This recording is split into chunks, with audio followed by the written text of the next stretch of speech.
Hey guys, welcome back to another episode of the 11 Yank Show. And today I have a very special guest with me, Alex Bard from the U.S. Soccer Foundation, to talk about a very cool project that they're doing over there. Alex, thank you so much for coming. Thanks, Pete. Glad to be here. So, Alex, it's interesting how I heard about this project. I said on Twitter, we should do something where we just build 10,000 pitches all over the country. And then somebody put a link to your guys' website and said, there's actually a project that's a little similar. They're not quite at 10,000 yet, but, they've got a goal for 1,000 mini pitches all around the U.S. by 2026. Is that right? That's correct. Yeah, we are just about halfway there. Awesome. As somebody who has been involved with youth coaching for a good part of my life, I always believed that oftentimes young kids especially are overcoached and that the game really is the best teacher. It's kind of a cliche at this point, but I still don't think we fully internalized it. And I think the more spaces that kids have to play, the better for their development, both as soccer players and as human beings. So I looked at your guys' website and I was like, this is fantastic. I'm really excited to see where this goes. Yeah, you kind of hit the nail on the head there. At the foundation, we have kind of dual purposes or dual goals. We obviously want to grow the game of soccer in the United States. It's why our foundation was started about 24 years ago. And then additionally, we really do care about that youth development aspect, which is making an equitable playing field for all kids to be able to be part of sports programs and what that can do for a child. I know I'm a product of the programs I was in, the coaches I had as a child. So we want to make great players. We want to make great people. And we certainly view our mini pitches as opportunities for kids who don't normally have a place like that. They can go and spend time when they're not in school. So before we dive into it, could you just talk a little bit? I know you said the U.S. Soccer Foundation 24 years ago. Is it a part of U.S. Soccer? Is it a separate entity? What's the relationship there? Yeah, absolutely. So technically, we are a separate entity. We exist separate of the U.S. Soccer Federation. But we were founded actually from the proceeds from the 94 World Cup that the U.S. hosted. So no surprise there. World Cups produce a lot of profits for the host nation. And in 1994, a lot of smart people got together and said, this was a seminal moment in United States soccer, and let's use the proceeds to continue to grow the game by starting a foundation. So we've existed technically since 1994. We started doing actual work in about 1996. So we've always existed independent of U.S. soccer, but we have a really strong relationship. We have members of their organization that sit on our board. We've collaborated. Our president and CEO was part of the bid committee to secure the 2026 World Cup to North America. And while we do have these kind of split purposes where their goals are trophies and championships and our goals are more about growing the game again and those youth development goals, they overlap a lot. And it's really nice to be able to work together, find times where we can overlap and come together, but also allow each of us to focus on what our missions are. And if they don't coalesce, then we can have a good conversation and move forward independently. So you're completely separate entities, just with the same name. Correct. Well, we are the U.S. Soccer Foundation. They are the U.S. Soccer Federation. And yes, it is incredibly confusing at times. Okay. But yeah, totally separate entities in our full structure. Gotcha. Okay. Awesome. So the Safe Spaces to Play initiative, is that correct? That's what it's called? Yep. Safe places to play. So the aim is to build 1,000 safe spaces to play, 1,000 mini pitches all over the U.S. by 2026. How many do you have so far? Yep. So I think I checked the numbers this morning and we're at 489. Awesome. We are, like I said, on the edge of 500. We should have a pretty cool event and announcement around that 500th mini pitch this summer. But we started this it was in 2016. So when we've kind of made this decision to focus, gave ourselves a 10-year goal of 1,000 mini pitches. Really thought about the landscape of soccer, some things you mentioned, which, providing more kids the opportunities and spaces to play, identifying that problem that, that big turf field is either booked through, pay to play clubs, or it's an hour drive away. And maybe, your parents don't have access to transportation or working when those fields are accessible. So bringing pitches to neighborhoods was kind of the genesis of this. And it's really kind of flown from there. We started by building about 20 or 30 a year, and we're up to building over 100 a year for the past few years. That's awesome. Okay. Yeah, I mean, it's funny. I don't mean to like harp on the issue so much, but I used to coach in Chicago, for example, and at a suburban club, and just the amount of like parents screaming at children what to do, the amount of even myself overcoaching, and telling the kids what to do, joysticking the game. I just like the longer I live and the more I look at soccer and watch soccer and, sort of keep track of soccer development, the more convinced I am that we overcoach too much at young ages. Yeah, there's a nice thing our CEO talks about when he talks about his vision of mini pitches. He's from Brooklyn, New York originally, and he said, when he grew up, he had his basketball court down the street. That's where everyone got together after school on weekends, and they just played pickup and goofed around. And if there weren't enough guys for a full game, they just shot around. And he's like, there's no reason why at this point in our country there can't be that for soccer, and there hasn't been really ever in the past. And when kids do get together to play soccer, they're not playing necessarily in a useful or even a safe place to play. Literally safe, actual safety. So it totally hits that idea of just let kids play this game and see how much they love it and see what happens. And that's clearly been proven across the globe, and hopefully we see more of that in the U.S. moving forward. So how open are these pitches? Because, you talk about having access, right? There are lots of school pitches or even park pitches that, are either locked up at certain points or you need permission to play there. Could you if some kid in a neighborhood wants to go play soccer with his friends, can they just take their ball and go play at any time of the day or night? Or how does it work?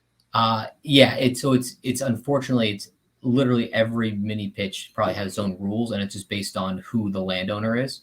So Let's take your example of Chicago. We've built 50 mini pitches with Chicago Parks and Recreation, or the Chicago Park District. I think we actually have 53 with them.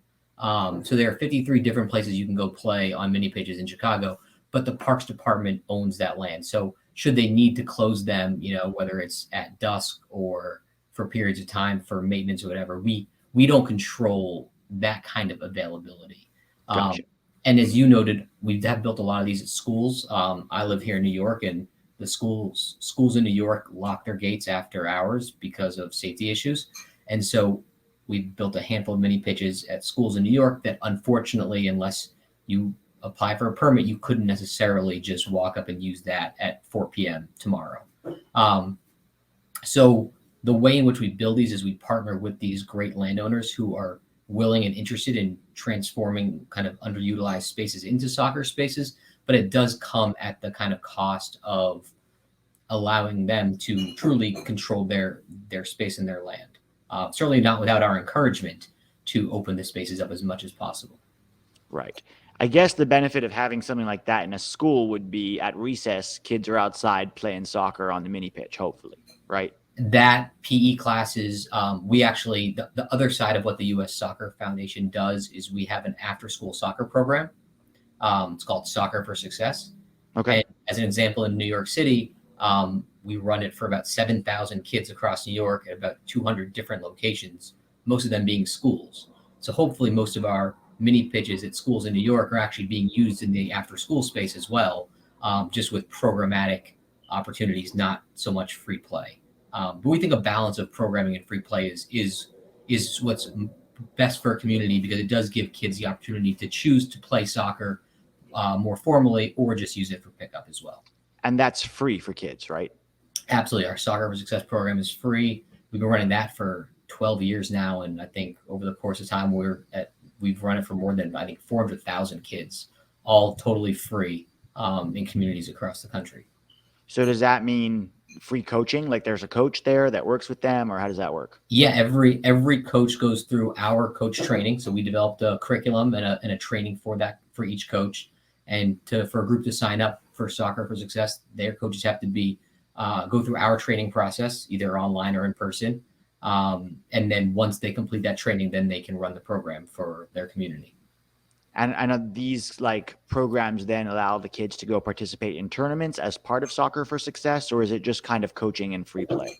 So the program itself is more recreational, but we've seen a lot of examples of teams kind of forming for the first time in this program and then deciding to stay together as a team, whether they graduate out of the program because the program only runs up through 8th grade. And so when they reach a certain level, they might want to just keep playing. To harp back to New York here, there's a team in the East Village of Manhattan, Soccer for Success program. They loved playing together. They entered some big tournament with all the fancy clubs in it, and they won the whole thing. Awesome. And it was great to see that they just kind of took the opportunity. They learned a new sport. They loved it, and they are really good. And that's just a nice end result. We don't necessarily plan on that happening, but when it does, I mean, it's always really cool to see that. I mean, I guess the whole idea is the game it's like you'll fall in love with the game if you play, right? There's no way you don't play soccer as a kid in a good environment and don't fall in love with it. That's what we all experienced growing up. And once you fall, that's really the goal. Get them to fall in love with the game, because once they do, that love will carry you through a lot of obstacles. You know what I mean? Exactly. And this country it has so many sport options for youth, but soccer just lags behind others. I mean, most commonly, you play what like your parents played and what their parents played growing up because you're in that community. And so if you're in a basketball and football community, soccer may never even be something that you have the opportunity to try. So yeah, the more we can get kids to try the sport out, as you said, the more we know are going to fall in love with it. And I mean, that's true again from like the youth development side, but hopefully that's true from up until the U.S. men's and women's national team side, where you have new people trying the sport, falling in love, becoming incredible players, and opening up a new talent pool that we haven't had in years. Or even if you never become a pro player, you become a lifelong fan, and now you're supporting your MLS club and watching national team games. You know what I mean? And just contributing to the soccer culture of the country. Any sport fan that sees what soccer fans are like should identify that that's something they'd want to get involved with. That's for sure. For sure. I was talking to somebody this morning with the Major League Baseball lockout. I'm like, MLS has a great, I know this is kind of off topic, but MLS has a great chance to be like, can't attend your baseball game this weekend. We do have an MLS team in the city you could check out, Exactly. The season's already kicked off and they're up to like 28 teams now. So you can find someone local. Yeah, it's very cool. Speaking of MLS, a lot of these, because I was looking on the website where you have this really cool thing where you can track mini pitches all over the country. So you can go on your website and you can see where all the mini pitches are. A lot of them I noticed are in partnership with various MLS clubs, whether that's Colorado or Chicago Fire, or how does that work exactly? Yeah, so every MLS team, which is great, has a community relations department, and basically they're spending money in their community to kind of give back to their fans, their community in general. That can look like a lot of different things. It can be building new programs for soccer or just for youth. It could be making donations and grants, but a lot of them have seen the power of what building these mini pitches can be. And we've ended up partnering with a lot of them to utilize kind of our combined resources to make an impact. I think we are a cool brand, but I know we pale in comparison to if you grew up in Chicago, seeing the Fire versus seeing someone from the U.S. Soccer Foundation. So what's great is we brand these all about the MLS team, right? Because if you're an 8-year-old and you love soccer, that's my team. That's the team I root for every Saturday and sometimes Wednesdays. And I get to play on their pitch, right? So we love the idea that MLS teams want to work with us to provide these spaces, utilize really their resources and ours together, and do a whole lot more combined than we could kind of do separately. We actually launched this whole thing of building mini pitches it was back again in 2016 when there were only 20 MLS teams and it was their 20th anniversary. Yeah. So we did 20 for 20, one mini pitch in all the 20 MLS cities, opened them up, celebrated them together. And that really kind of was the proof that these are really impactful spaces. And we knew we had something, and it started to really grow from there. So when you say that you partner with the MLS clubs own the land that the mini pitch is on, correct? No, we actually, so it ended up being a 3 or more group partnership. So the foundation and the MLS clubs and sometimes some of their own like corporate partners provide the funding for the pitch. We, the foundation, manage the whole process. But then we have the third partner, which is the landowning partner. So that's back to your Chicago Parks or your New York City School Department. And we build them on those public, usually on public grounds, for the idea that these are open and accessible to the public. So what MLS clubs don't often own much land besides maybe their own stadium, and even that isn't their own physical land. So it's a nice way to, again, allow MLS clubs to invest in their community in a way that they really hadn't thought of doing before this opportunity came around. So again, I guess the rules of the pitch itself would be sort of based on the rules of the owner, whether that's the public land, the city, the parks department, et cetera. Absolutely. And we've had partners who are willing to bring dollars to the table, but may have some preferences. And we respect that. And we'll do our best. It's our job to make sure everyone who's contributing any dollars gets exactly what they want out of their investment, because it's a tall task to fund a mini pitch. And we understand that. So one funder might say, we want to impact schools. That's where we want to be. Education is important to us. So we'll look to build in that city or that market in schools. And others might say schools tend to close their doors more. We want to be in a park setting because parks truly are open, dawn to dusk. So we really listen to the community and what their desires are. And then hopefully every project is kind of conceived and built out with those thoughts in mind. Yeah. I was looking at the map where you have, it's actually quite cool on the website where it's brand new. We really like it. It's awesome because what I did notice though was a lot of these mini pitches are in city neighborhoods. They're not so much in suburban or rural areas. Was that like a specific target or focus of yours to try to bring soccer to kids who maybe don't have access to the typical American development pathway? Yeah, it's a good question. I don't think it was that intentional. I think it was the product of kind of two different opportunities or kind of results. First being, as you kind of noted, the majority of our mini pitches are with MLS clubs. MLS clubs happen to be in cities and not in rural environments. And so with respect to, the Fire or the Red Bull or NYCFC, they want to be in their hometowns. And so we strive again to kind of fulfill that wish. But the other side of it is back to that idea of access. Where are soccer fields nowadays? Well, they tend to be in the suburbs. There tend to be those big complexes. I grew up playing on one of them. But then you look inside, inner city Chicago or Newark, New Jersey, there's maybe one or two fields that are, decently constructed. And again, they're probably busy, if not fully permitted out. So we thought if we're really trying to give people more access to the game, where can we put these? And the answer has mostly been in more urban environments. That being said, the past couple of years, we've really started to branch out. I think we've just finished a 10 mini pitch initiative across the state of Iowa, which is a really cool partnership. We had some really great partners, including the I think officially now new USL club that's coming to USL championships in Iowa. And so finding new partnerships like that where we can be filling that map, if you will, and not just be in kind of the pockets of cities is something we're striving for moving forward. Are you guys involved with Charlotte FC? I know they have a project building like 25 mini pitches all over the city. Is that in conjunction with you or is that separate? No, that one's not. Some clubs have chosen to kind of pursue their community investments on their own, and we absolutely respect that.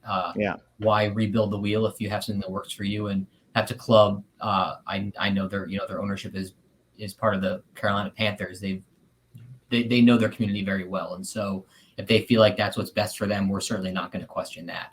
And there are a handful of clubs that again have done that same thing. Sometimes it's a different type of product. Sometimes it's building full size fields because that's what the need is in the community. Yeah. So some clubs we've had that relationship with that's been a longer term thing, and some we've kind of talked and figured out where we each stand and figure out a way to move forward either together or separately. That's awesome. If somebody wants to get involved with this project, or maybe somebody goes, you know what, there's this empty lot in our neighborhood.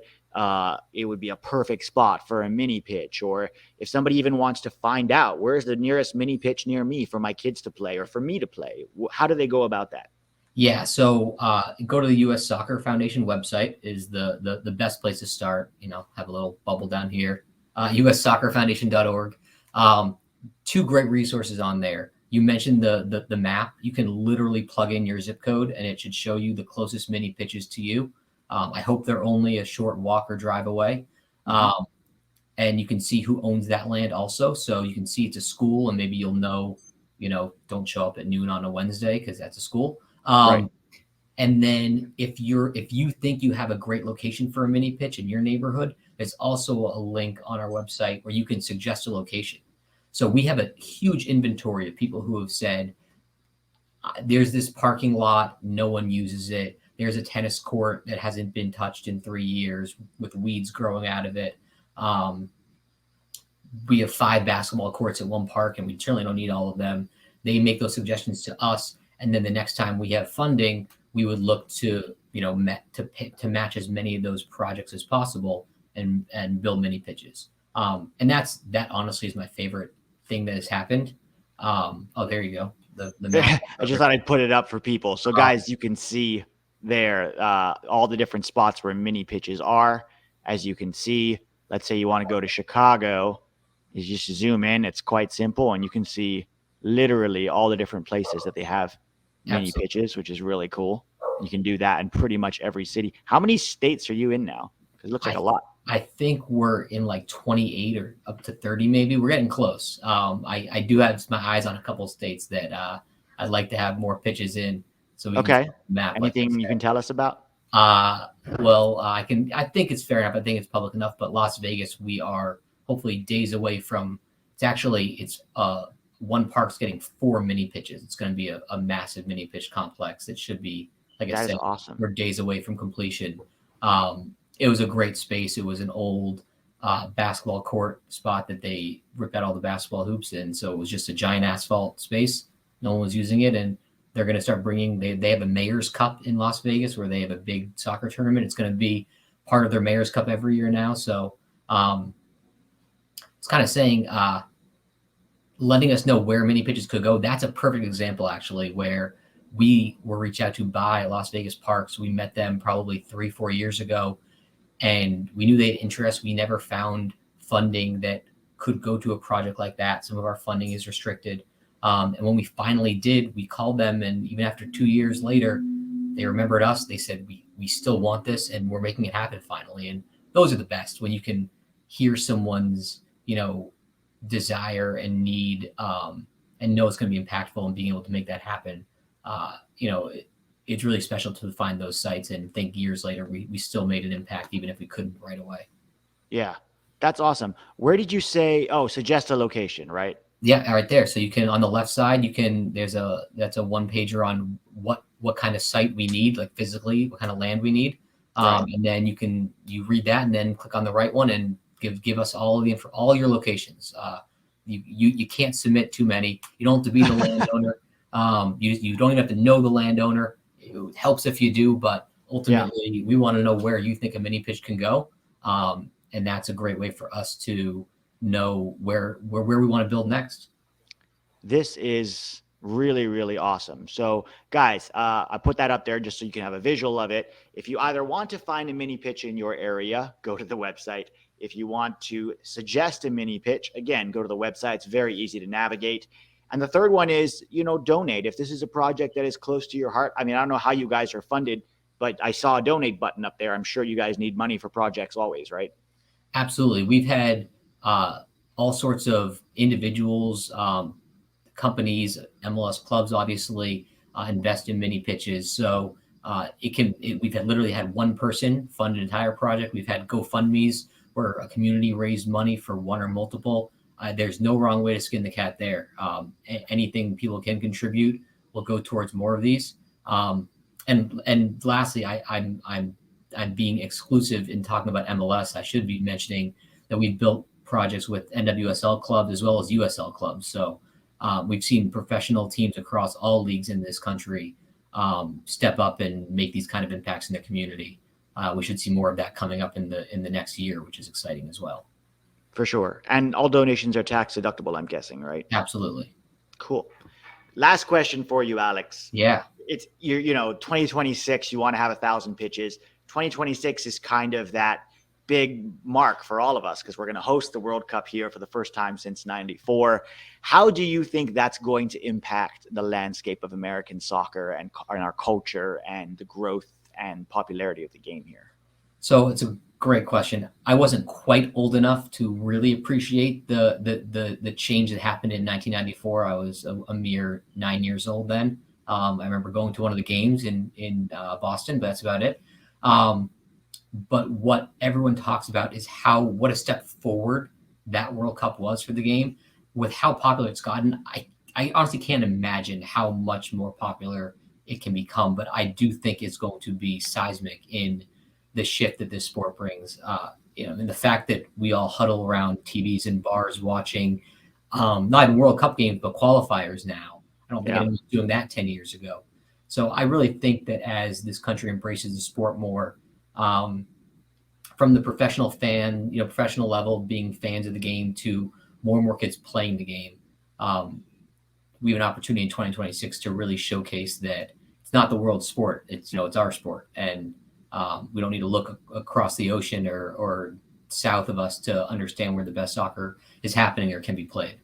Yeah, for sure. I mean, even the growth of MLS in especially the last 5 to 7 years has been huge, not only in terms of new teams, but also the quality of the play. I was watching MLS opening weekend and I was like, I remember 5 years ago, there weren't a lot of teams trying to play out of the back, trying to progress the ball through the thirds, having technical players that actually had the ability to do that. It was a lot more like direct long balls, a lot more physical, a lot more just, and so just the growth of MLS and obviously MLS fan bases, right? Because with each new team comes a bunch of new fans that are now getting into soccer. I mean, look at Atlanta or Charlotte this year. These stories are incredible. It's funny. 5 years ago, you asked someone who their favorite team was, and that answer was always some team in Europe. Yeah.